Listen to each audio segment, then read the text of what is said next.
welcome back to another episode of the Whiskey Diaries. My name is Martin Lang, we're here at Death and Taxes, and today we're going to be talking about Glenmorangie Nectar. Now this one is a pretty special whiskey in regards to the way the Glenmorangie changed the approach of naming the whiskies. A little bit of history on that. So Glenmorangie started distilling, well, they have the record of the first distilling company, the first distilling whiskey around the 1700s, 1703 to be honest. Now we all know that distilling license didn't happen until the 1820s, so this would obviously have been illegal. Glenmorangie means the Valley of Tranquility as well, and they have the tallest stills in Scotland, about 8 meters tall. These producers, they claim that they produce a very light spirit. Now, Nectar is part of the core range of Glenmorangie. Glenmorangie has the Glenmorangie 10-year-old, the La Santa, the Quinta Ruban, and then this one, and this is Sauternes cask, that is a Nectar.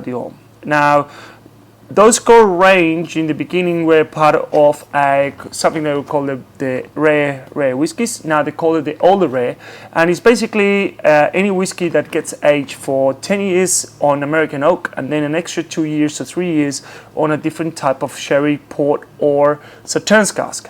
So the La Santa is sherry cask, the Quinta Ruban is port, and then the Nectar is Sauternes cask. Sauternes, we talk about Sauternes in different little videos here and there.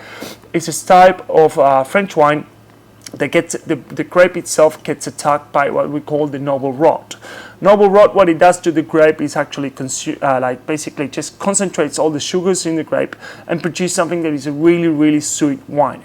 But it's a delicious wine, and it's also a wine that ages for a long, long time on the bottle. They have found bottles in the Titanic, they have found bottles like almost 200 years old and still drinkable and delicious at the same time.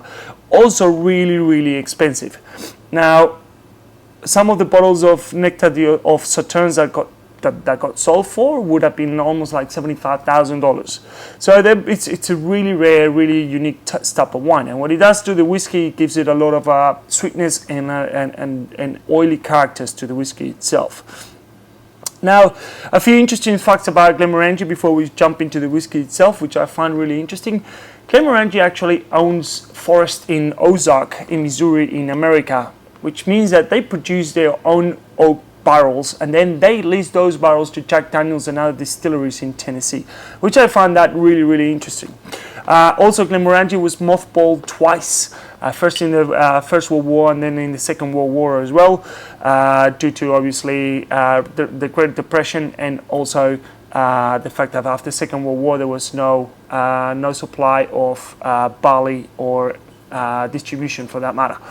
Now in 2004 the company was owned by 52% of the family, but then they sold it to Malt Hennessy. Malt Hennessy now owns Glenmorangie and Ardbeg. And obviously Malt Hennessy being a French company, in 2004 they decided to change the core range with all types of French names, for instance the Nectar as well. And if you look at all the new releases that they release every year as well, there's a lot of French names involved, which back in the day was really, really forward thinking, because French is not tied to Scotch, so it was kind of like a marketing thing. But yeah, and also they changed the shape of the bottle as well, just to make it a little bit more luxurious.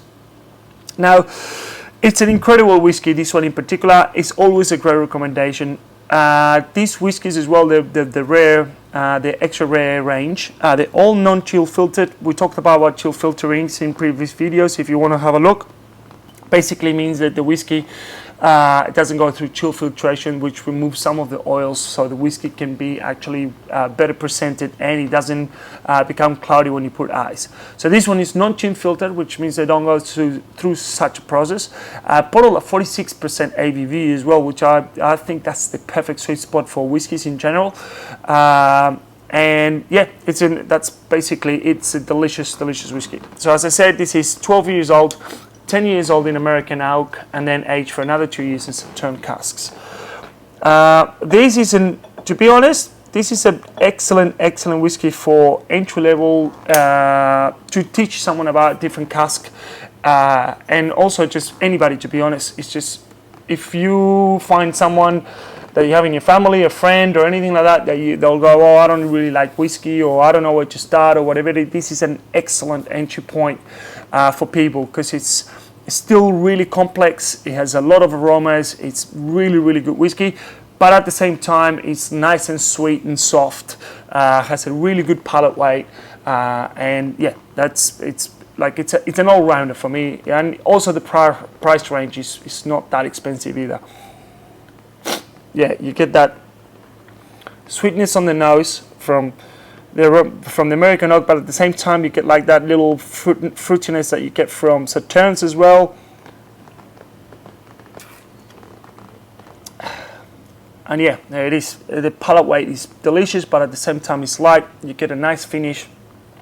You don't even need any water with this. This is too smashable. You will really, really enjoy this. Anyway, guys, thank you very much for listening. Hopefully you enjoyed, and we'll see you next time. Slàinte mhath.